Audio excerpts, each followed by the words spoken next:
लीजिए सुनिए विश्वंभरनाथ शर्मा कौशिक की लिखी कहानी मद, मेरी यानी समीर गोस्वामी की आवाज में। राय बहादुर केशव प्रसाद उन आदमियों में से थे जिनका विश्वास था कि संसार में धन ही सब कुछ है। जिसके पास धन है वही श्रेष्ठ है और वो सब कुछ प्राप्त कर सकता है। राय बहादुर साहब का परिवार 8-10 आदमियों का परिवार है। 3 पुत्र, 2 पुत्रियां, पत्नी, विधवा चाची इत्यादि से परिवार भरा पूरा है। बड़ा लड़का कृष्ण प्रसाद डिप्टी कलेक्टर है और बाहर रहता है। रात के 8 बजे थे। राय बहादुर साहब अपने कुछ मित्रों तथा खुशामदियों सहित अपने विशाल भवन के एक सुसज्जित कमरे में बिजली की अंगीठी के सम्मुख बैठे थे। आज बड़ी सर्दी है, एक सज्जन ने कहा। हाँ, आज कल से भी अधिक है। ऐसे में सर्कस देखने चलना तो मुसीबत है। ना चलिएगा तो टिकट रद्दी हो जाएंगे। खैर चलेंगे तो, परंतु आनंद नहीं आएगा। शाल वाल ले लीजिएगा, हम तो तूश लेकर आए हैं। एक ने कहा। जी मैं कंबल लेकर आया हूं, ये न समझिएगा कि आपके पास तूश है। वो मोल में भारी है तो ये तोल में भारी है। सब लोग हंसने लगे। राय बहादुर साहब बोले, ये बराबरी अच्छी दिखाई। भारी दोनों है, एक मोल में दूसरा तोल में। कहने को चाहे जो कहिए, तूश और मलीदा और अलवान, परंतु जो आनंद कंबल और रजाई में आता है वो किसी में नहीं है। राय बहादुर बोले, तूश वगैरह हल्के होते हैं और साथ ही काफी गर्म भी हैं, इसलिए इनका मूल्य है। रजाई और कंबल ओढ़ के चलना फिरना कठिन होता है। हाँ, बस इतनी ही सुविधा है। रात को तूश ओढ़कर सोइए तो पता लग जाए। रात में तो लिहाफ और कंबल ही काम देते हैं। गधे हो, तूश इत्यादि का उपयोग रात में ओढ़कर सोने में नहीं होता। राय बहादुर ने कहा। क्या क्या गप लोग हाँक देते हैं। एक साहब उस दिन कह रहे थे कि पहले ऐसे तूश होते थे कि यदि जमे हुए घी के कुप्पे पर लपेट दीजिए तो घी पिघल जाता था। हाँ तो क्या हुआ, ऐसे तूश बनते रहे होंगे। ऐसा कोई कपड़ा बन ही नहीं सकता। तूश में गर्मी कहाँ से आई। तूश में गर्मी नहीं होती तो शरीर को गर्म क्यों रखता है। शरीर को तो आपके अंदर निरंतर उत्पन्न होती हुई गर्मी गर्म रखती है। ऊन केवल इतना करता है कि आपके शरीर की गर्मी को संचित रखता है। बाहर की ठंडी हवा उसे नहीं घसीट पाती, क्योंकि ऊन गर्मी का वाहक न होकर रोधक होता है। ये बात तो हमारी कुछ समझ में नहीं आती। हम तो ये जानते हैं कि ऊन गर्म होता है। उसका यही तात्पर्य है। जितने पदार्थ गर्मी के अवरोधक होते हैं वे गर्म कहे जाते हैं। यद्यपि उन पदार्थों में गर्मी वर्मी कुछ नहीं होती। ये विज्ञान का मत है। होगा, हम विज्ञान विज्ञान क्या जाने, हम तो सीधी बात जानते हैं। इन्हीं बातों में 8:45 का समय हो गया। एक महाशय बोले, समय हो गया, अब चलना चाहिए। हाँ, अब समय हो गया। राय बहादुर साहब ने नौकर से कार मंगवाने के लिए कहा और स्वयं कपड़े पहनने चले गए।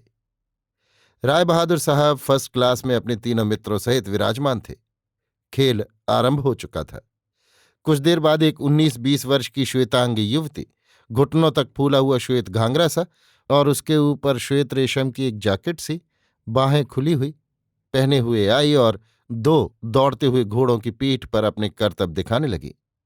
युवती बहुत सुंदरी दिखाई पड़ती थी। राय बहादुर साहब स्थिर दृष्टि से उसका कार्य देखते रहे। जब वो अपना खेल दिखाकर चली गई तब राय बहादुर साहब को मानो होश सा आ गया। पास बैठे हुए एक मित्र से बोले, बड़े गजब की लड़की है, शरीर में मानो हड्डी है ही नहीं। जी हाँ, बड़ा लोचदार शरीर है और नखशिख भी सुंदर है। क्या कहने हैं, हूर की बच्ची है। दूसरे मित्र ने कहा। इसको बहुत तनख्वाह मिलती होगी। हाँ, इसमें क्या संदेह है। भला कितनी मिलती होगी, राय बहादुर साहब ने पूछा। 1,500 तो मिलते ही होंगे। 1,500 में तो बड़ा अंतर है यार, तीसरे मित्र ने कहा।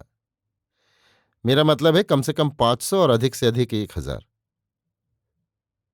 कल जरा पता लगवाना चाहिए, राय बहादुर साहब बोले। क्या करोगे पता लगवाकर। राय बहादुर साहब किंचित मुस्कुराकर बोले, तबीयत। अच्छा, जान पड़ता है तबीयत आ गई, लेकिन यहां आपकी दाल नहीं गलेगी। क्या कहते हो, दाल नहीं गलेगी।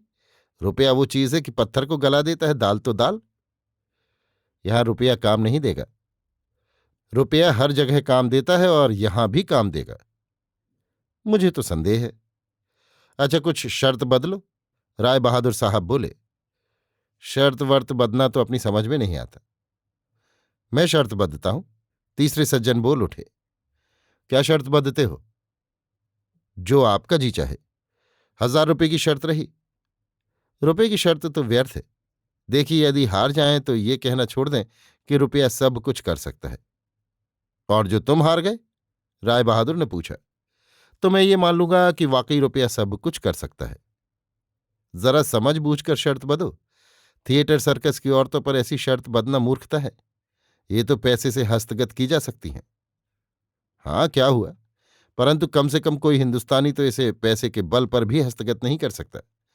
ऐसा मेरा विश्वास है और इसीलिए मैं शर्त बद रहा हूं। तो रही शर्त? राय बहादुर साहब ने पूछा। हाँ, रही। जो कह दिया सो कह दिया, उसको अब नहीं बदलूंगा। तो बस ठीक है। कितना लेगी ससरी? 1,000, 2,000, 4,000, 10,000? बस 10,000 तक का बजट रखा है। बजट तो और बढ़ सकता है। अब तो शर्त बदी है ना, चाहे जो खर्च हो जाए, परंतु इतने से अधिक खर्च नहीं होगा।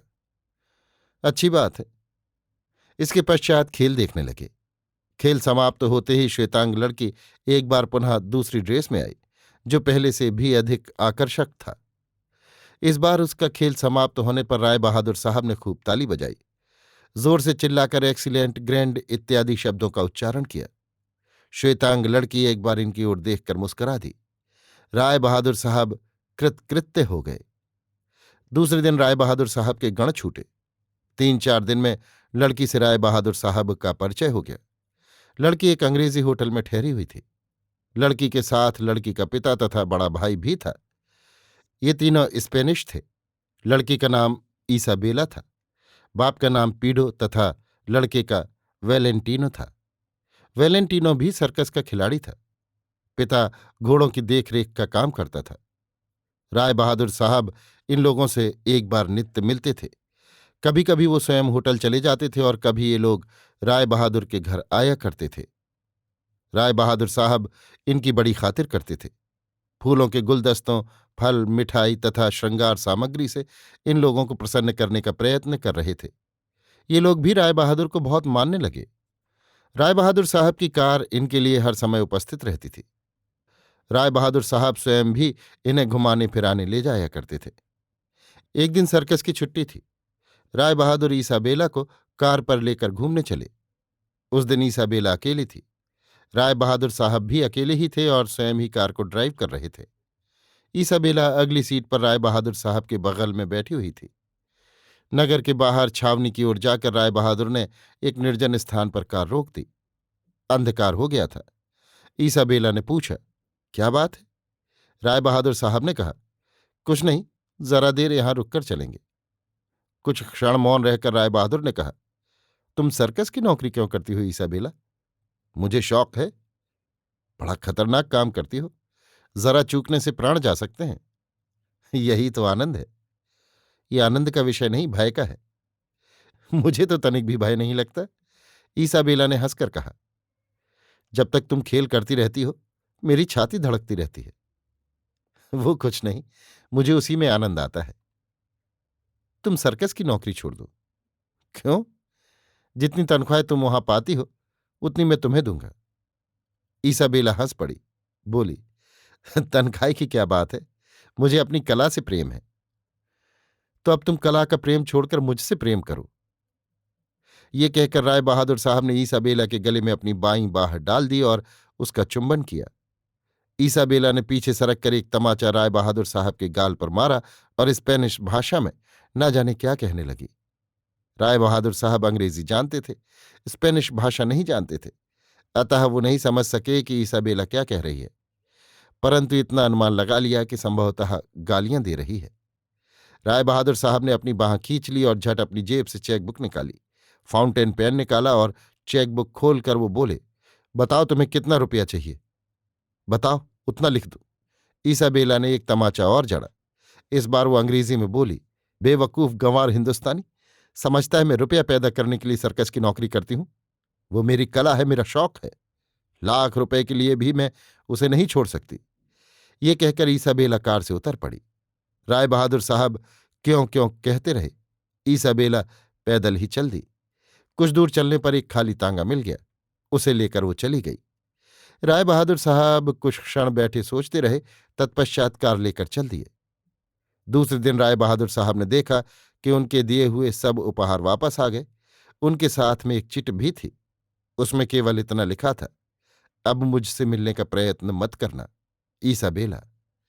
उस दिन संध्या समय राय बहादुर साहब ने मित्र मंडली में कहा, मैं शर्त हार गया। निस्संदेह रुपए से सब चीजें प्राप्त नहीं हो सकती। अभी आप सुन रहे थे विश्वंभर नाथ शर्मा कौशिक की लिखी कहानी मद, मेरी यानी समीर गोस्वामी की आवाज में।